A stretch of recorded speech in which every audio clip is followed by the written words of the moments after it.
যায় না। আর আমাদের কাছে সবথেকে বড় মা, সব দিক দিয়ে বলো। ওই মেয়েরা বোকা, মেয়েরা কিছু জানে না। মেয়ের এখানে কিসের বোকাটা দেখতে পেলে তুমি?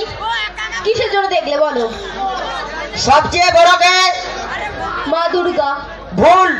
কেন? সবচেয়ে বড় হলো পতঞ্জলির বোতল। এটা কিসের বোতল? পতঞ্জলির বোতল পতঞ্জলির বোতল সবচেয়ে বড়, তাই তো? হ্যাঁ। এখানে কিসের কাজে লাগবে? তুই একটু ভাব, আমি একটু খেয়ে নেই।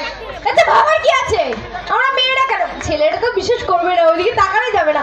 মেয়েরা সবাই জানে যেটা, সেটাই বললাম। ওই বলো। আমরা বন্ধুরা মেয়েদের কথা মানে নিলাম।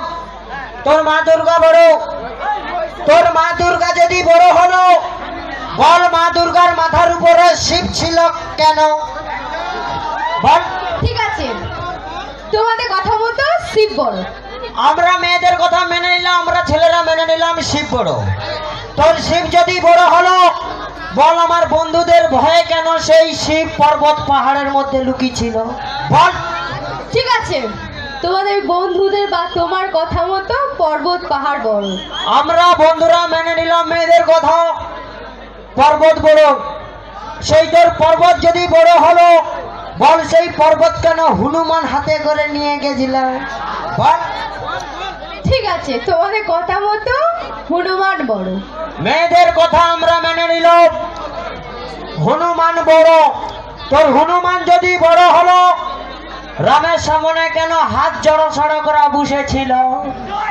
বল। ঠিক আছে, তোমাদের কথা মতো রাম বড়। মেয়েদের কথা আমরা মেনে নিলাম, রাম বড়। তোর রাম যদি বড় হলো, রাম তাইলে বোতলের মধ্যে আইলা কি গেরা? এই রাম সেই রাম না। সবচেয়ে বড় কে? বোতল, পতঞ্জলির বোতল। মোটেও না, ছেলেরা একটা মাথা।